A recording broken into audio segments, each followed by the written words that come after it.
Hey, this is Ken. First, I want to let you know that I'm no tuner.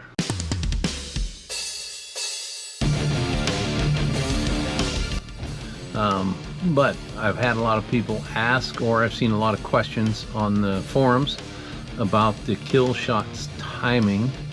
And what I can tell you is that if you're using this simple timing table, your timing is about 15 degrees at an idle. And then as soon as you touch the throttle, it's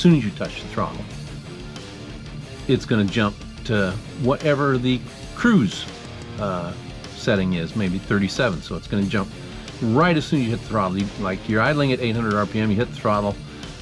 Now it's at 37 degrees before top dead center. And that's going to cause ping and detonation and all that sort of crap. And then when you slam the pedal to the floor, then it jumps to the wide open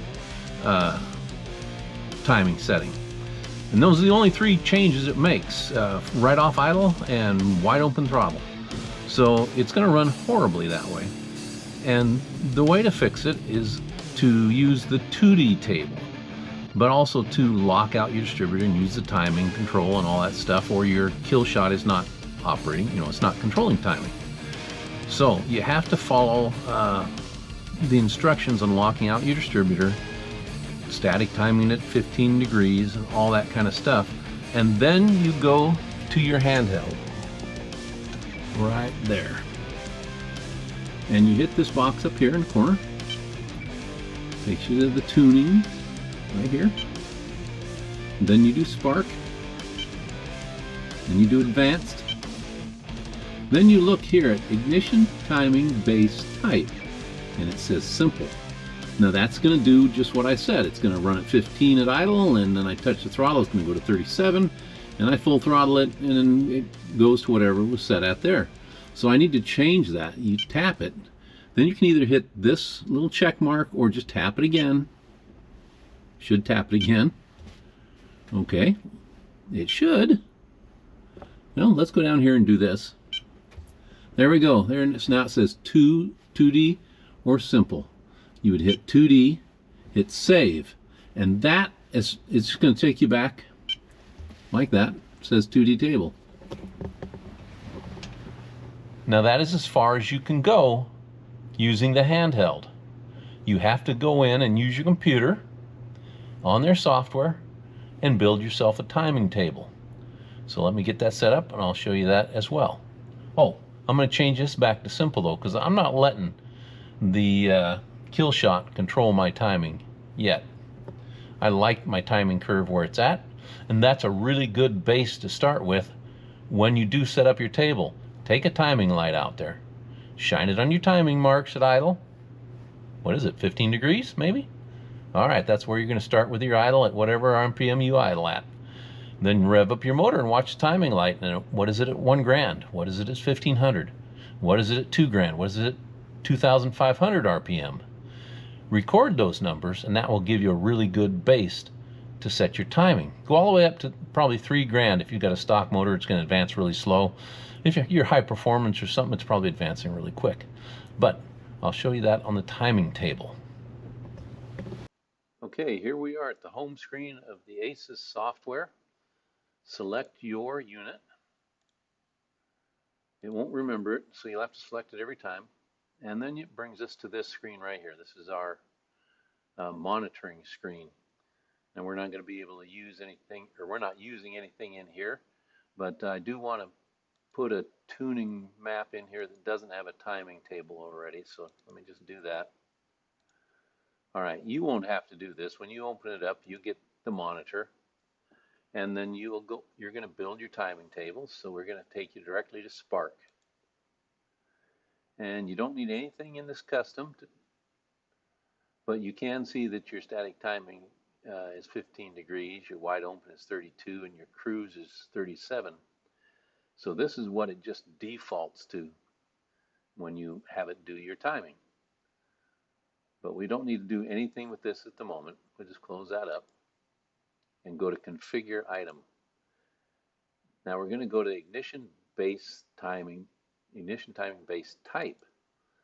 Because set it simple, it just uses that 15, 37, 32.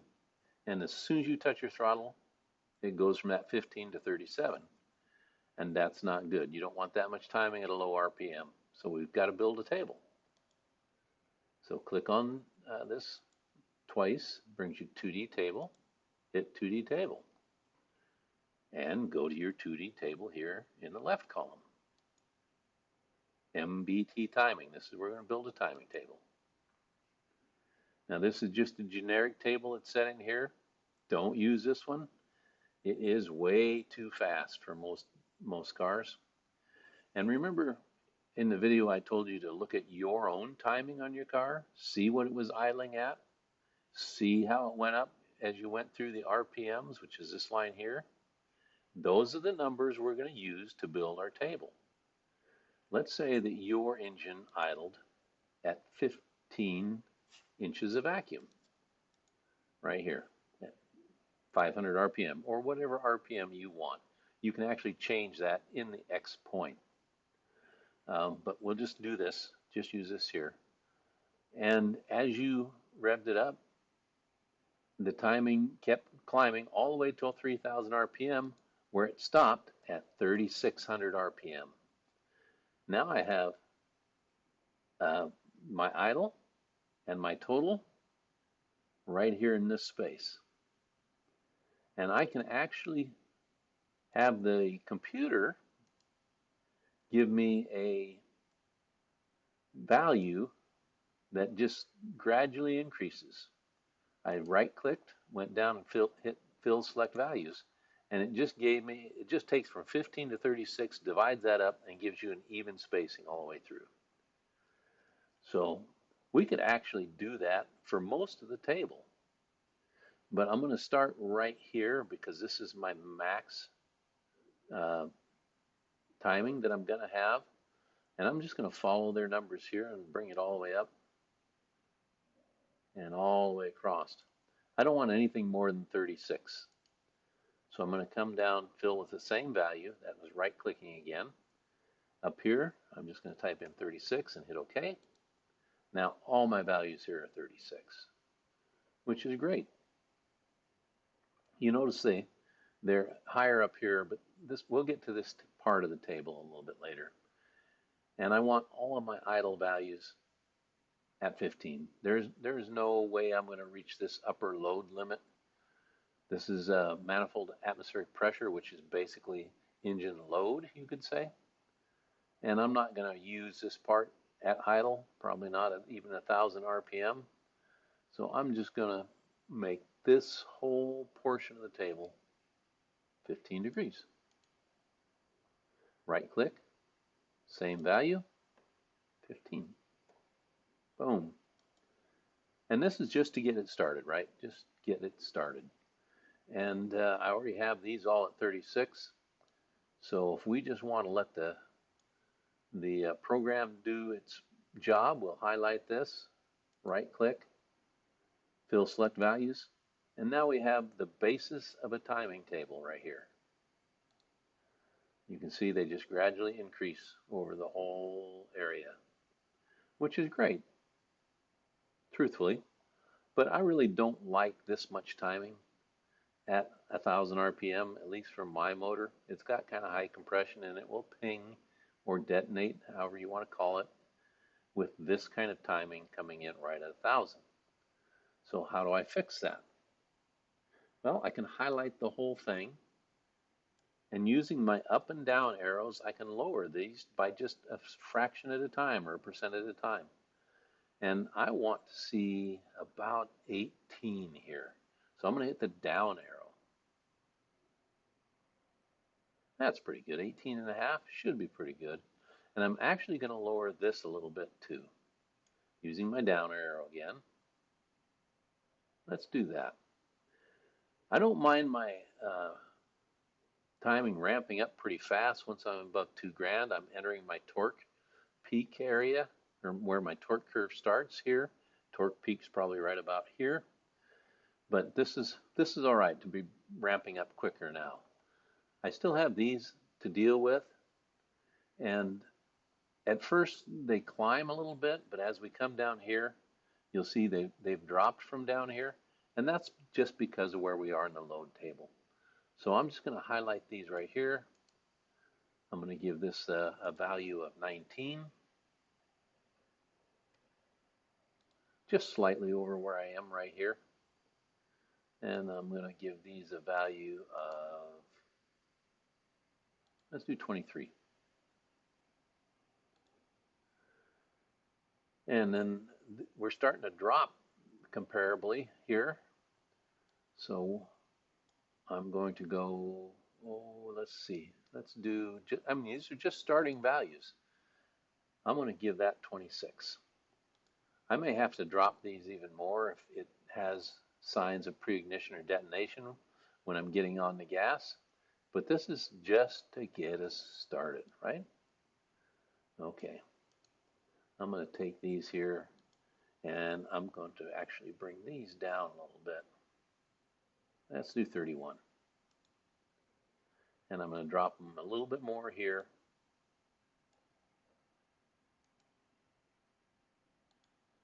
And let's say that's 34. Now, if I'm experiencing a power loss that's not related to pinging or detonation, I might pick this one up. Maybe I'll want this one at 35. And then the rest of these, my timing isn't really going to change from here. I can get it to go down a little bit if I'm experiencing some pinging a little bit. But so let's do 35 here.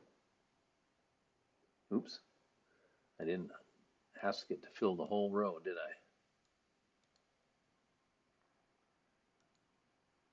Let's do 35.5. Let's be fancy. All right, I'm going to knock these down. Right clicking, filling same values. I'm going to knock these down to 35 or 30. Yeah, 4. That's fine. And I'm actually going to slow this even down a little bit more. 33. Now there's a lot of science as to why you bring them down when you get up high and under high load. We're just trying to prevent your engine from pinging or detonation. But here's a full timing table. And it's not too bad.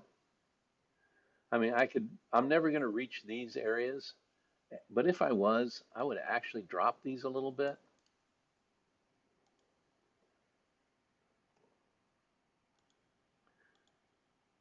But really, this is a pretty good table for my motor. This is not for your motor. Remember, we had you look at your own timing and measure it in each one of these sections so you knew where your timing was and you could start with a base of your timing. So don't copy this and paste it and then blame me if your engine doesn't run right or gets destroyed, because this is just what we just did here to show you how to build your table. Now you have a couple other things you can do. You can look at your heat map right here. This is kind of just a representation in color of your changes as you go along. And that's not bad as far as that goes. You can also swing down here to the far right and see a 3D graph of your table. Now peaks and valleys kind of like that you don't really want to see. And by moving this around, we can figure out where that area is.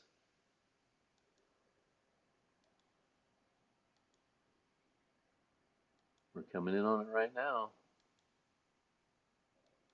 Oops, went the wrong way. There it is. It's right here in this area that we're showing this peak here. So we can kind of look at our table and see, did we really mess something up? And what I see here is 31 and 33. Ooh, let's make that 32.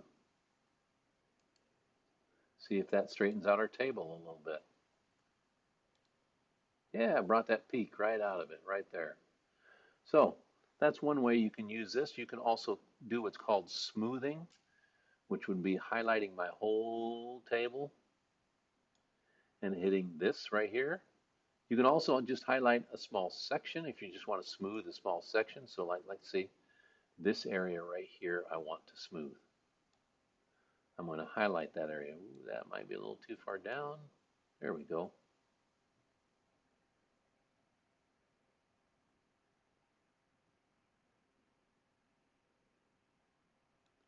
All right, now I'm going to hit smooth. And it's adjusted the values, gave me a little smoother timing curve, and it looks pretty darn good. We've got a little peak right here, and that is this area right here. You can see that by watching where your colors move there. So we could do something about that, and it's because we're going from 31 to 36. But I like the table as it is, and I can get rid of those other things. And I would then save this table with your save here. It'll save into this folder here. And by using this arrow, I download it into my ECU. So that's it. We've built a timing table. It's very basic. We drive and see how the engine likes it and adjust it from there. Don't use this table for your motor. This is just a generic thing off the top of my head to show you guys how to do it. But if you have any questions, please post them. I'll try to answer them. Like I said, I am not a tuner. I just built this right off of my engine, not yours. So get out there, work on your stuff, have fun. Don't be afraid of making mistakes so long as you make them on the safety side. Not too much timing and not very lean on your fuel.